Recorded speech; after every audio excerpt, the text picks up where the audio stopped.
Romantic hero എന്ന് പറഞ്ഞു കഴിഞ്ഞാൽ ഇതില് റൊമാൻസ് ഉണ്ട്. അയ്യോ ഇതില് ഒരു ലോഡ് റൊമാൻസ് ഉണ്ട്. റൊമാൻസ് ഉണ്ട്, കോമഡി ഉണ്ട്, ഇടിയുണ്ട്. മറ്റേ ആറാട്ടെണ്ണം പറഞ്ഞല്ലേ ഇല്ലില്ല. അങ്ങനെ എല്ലാവർക്കും നമസ്കാരം. എല്ലാവർക്കും എന്നിൽ നിന്ന് കണ്ടുപഠിക്കാൻ മാത്രം ഒന്നുമില്ല എന്നുള്ളത് നിങ്ങൾക്കറിയാം. പിന്നെ അവിടെ പഠിപ്പിക്കാനുള്ള മാഷ് എന്ന് പറയുന്നത് ഖാലിദ് റഹ്മാനാണ്. അതാണ് ഇവർക്ക് കിട്ടിയ സ്കൂള്. അപ്പോ അത് തന്നെ ഏറ്റവും വലിയ സിലബസ് ആണ്.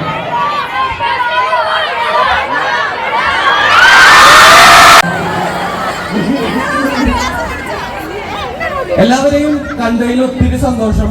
ഈ നോമ്പൊക്കെ പിടിച്ചു നിൽക്കുന്ന ഒത്തിരി പേരുണ്ടെന്ന് അറിയാം. പക്ഷെ ഈ വെയിലത്ത് ഞങ്ങൾക്ക് വേണ്ടി വെയിറ്റ് ചെയ്ത് നിൽക്കുന്നതിന് ഒത്തിരി താങ്ക് യു. ഈ ഇഷ്ടത്തിന്, ഈ സ്നേഹത്തിന്. പടം ഇതേപോലെ ഞങ്ങൾ എല്ലാവരും പറഞ്ഞ പോലെ ഒത്തിരി കഷ്ടപ്പെട്ട പടമാണ്.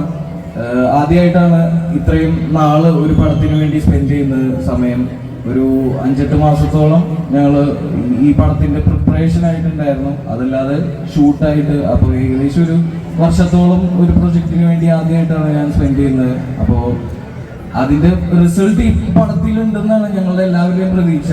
അത് നമ്മളെപ്പോലുള്ള ചെറുപ്പക്കാർക്ക് കൂടുതൽ വർക്കാവുന്ന ഒരു സിനിമയാണ് എന്ന് കരുതി ഫാമിലിക്ക് വർക്കാവില്ല എന്നല്ല. എല്ലാവരും വീട്ടുകാരായിട്ട് തന്നെ പോകണം. ആദ്യം നിങ്ങൾ ക്ലാസ് കട്ട് ചെയ്ത് പോവാ.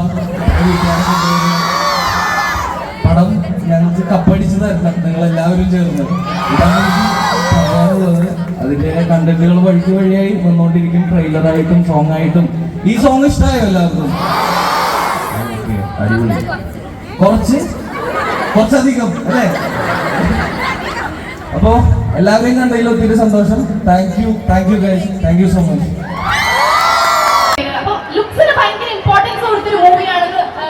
സോങ് കണ്ടപ്പോഴും ഫീൽ ചെയ്തു. അപ്പൊ അതിനെപ്പറ്റി എന്താണ് പറയാനുള്ളത്? സോറി, അതിനിടയിൽ ഈ ഷീനി എന്റെ അടുത്ത് വന്ന് സംസാരിച്ചിട്ട് ചോദ്യം ഞാൻ കേട്ടില്ല. സോറി. ലുക്സിനല്ലേ ഇതിന്റെ മേക്കപ്പ് ചെയ്തേക്കുന്നത് റോണക് ചേട്ടനാണ്. കോസ്റ്റ്യൂംസ് ചെയ്തിരിക്കുന്നത് മഷറംസ ആണ്. തല്ലുമാലൊക്കെ ചെയ്ത. അപ്പോ ഇത് ഇപ്പോഴത്തെ കാലത്ത് നമ്മളുടെ ഇപ്പോഴത്തെ ട്രെൻഡ് പരിപാടി അതെല്ലാം പിടിച്ച് പോകുന്ന ഒരു പടമാണ്. അപ്പൊ അത് അത്രയും ക്യാച്ചി ആയിട്ട് തന്നെ നിങ്ങൾക്ക് തോന്നുന്നില്ല? ഞങ്ങളുടെ എല്ലാവരുടെയും ലുക്സും പരിപാടിയും അതെല്ലാം പടത്തിൽ നല്ല രീതിയിൽ തന്നെ ആ ക്യാരക്ടറിനെയും ഒരുപാട് ലിഫ്റ്റ് ചെയ്യാൻ സാധിച്ചിട്ടുണ്ട്. അത് അവര് ഭയങ്കര അടിപൊളിയായിട്ട് ചെയ്തിട്ടുണ്ട്, റോണക് ചേട്ടനും മഷറംസയും. അപ്പൊ അത് ബാക്കി പടത്തില് കണ്ടറിയാം അല്ലേ ബേബി? ഒരു റൊമാൻറ്റിക് ഹീറോ ഇങ്ങനെ ഒരു ട്രാൻസിഷൻ, അതായത് ഒരു ആക്ഷൻ ഒരു തീമിലോട്ടുള്ള ട്രാൻസിഷനും അതിനുള്ള പ്രിപ്പറേഷനും അതിനെ കുറിച്ചൊന്ന് പറയാൻ പറ്റുമോ?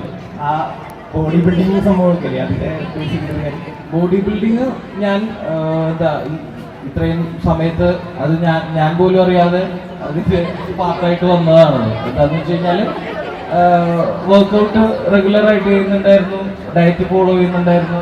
അപ്പോൾ അങ്ങനെ ബോഡി അങ്ങനെ സെറ്റാക്കി. റൊമാൻറ്റിക് ഹീറോ എന്ന് പറഞ്ഞു കഴിഞ്ഞാൽ ഇതില് റൊമാൻസ് ഉണ്ട്. അയ്യോ ഇതില് ഒരു ലോഡ് റൊമാൻസ് ഉണ്ട്. റൊമാൻസ് ഉണ്ട്, കോമഡി ഉണ്ട്, ഇടിയുണ്ട്. മറ്റേ ആറാട്ടെണ്ണം പറഞ്ഞല്ലേ.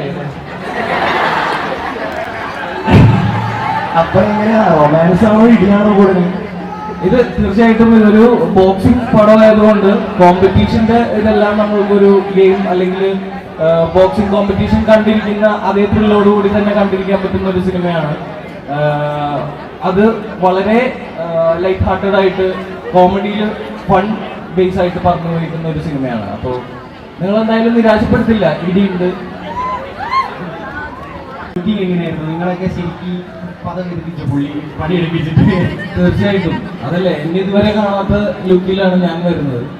ഈ പടത്തിൽ ഓരോരുത്തരും പെർഫെക്ഷനിസ്റ്റ് എന്ന് പറഞ്ഞു കഴിഞ്ഞാല് പുള്ളി അത് ആവശ്യപ്പെടുന്നത് പടത്തിന്റെ റിസൾട്ടിന് വേണ്ടിയിട്ടാണ്. ആഫ്റ്റർ ഓൾ പടത്തിന് ഗുണമേ ചെയ്യുള്ളൂ.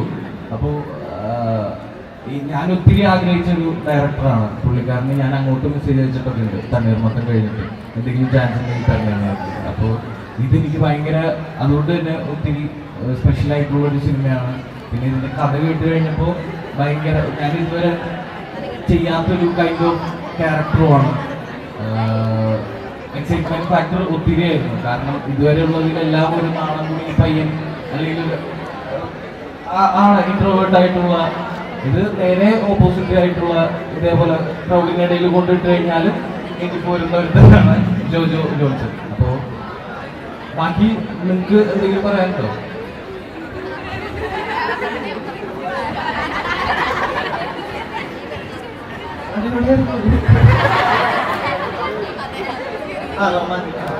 അല്ല, ഞാനും ഒരുപാട് ആഗ്രഹിച്ചാണ് സിനിമയിലേക്ക് എത്തിയത്. ഞാനും കുറെ ഷോർട്ട് ഫിലിംസും കാര്യങ്ങളൊക്കെ ചെയ്തിരുന്നു. കാലിമിലാണ് എനിക്ക് ആദ്യമായിട്ടൊരു ബ്രേക്ക് കിട്ടുന്നത്. ഇമ്മീഡിയറ്റ്ലി നെക്സ്റ്റ് സിനിമ ഖാലിദ് റഹ്മാന്റെ സിനിമ കിട്ടുക എന്ന് പറയുന്നതിനെ സംബന്ധിച്ച് ഭയങ്കര ഭാഗ്യമാണ്. ഞാൻ ഒരുപാട് ആഗ്രഹിച്ചിരുന്ന ക്യാരക്ടർ കൂടിയായിരുന്നു മുസ്ലിമിനെ പോലെ. അപ്പോൾ ഞാൻ ഭയങ്കര ഹാപ്പിയാണ്. നമ്മുടെ ഹാർട്ട് ആൻഡ് സോൾ ഇട്ടിട്ടുണ്ടായിരുന്നു മുസ്ലിമിൻ്റെ എല്ലാ രീതിയിലും, മെൻ്റലി ഫിസിക്കലി. സോ എല്ലാവരും കാണാൻ രക്ഷപ്പെടുത്തി എടുക്കുക നമ്മളെ.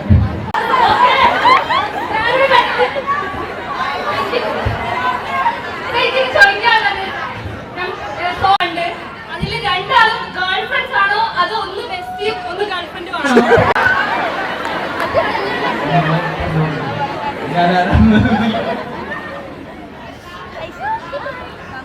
അത് പടം കണ്ടാലേ അറിയുള്ളൂ. ഇപ്പൊ ഞങ്ങൾ പറഞ്ഞു തന്നാ നേരെ തിരിച്ചായി പോയാലും ഇങ്ങനെ സെയിം ആയി പോയാലോ അതിപ്പോ പറഞ്ഞ സ്പോയിൽ ആയി പോകും. അപ്പൊ എന്തായാലും പടം കണ്ടിട്ട് അത് നമുക്ക് മനസ്സിലാക്കാം. If we are besties, girl friends or both. പക്ഷേ ഈ ഫിലിമിൽ ചെറിയൊരു കള്ളനാണ് അല്ലേ, 3 പെൺപിള്ളേരൊക്കെ.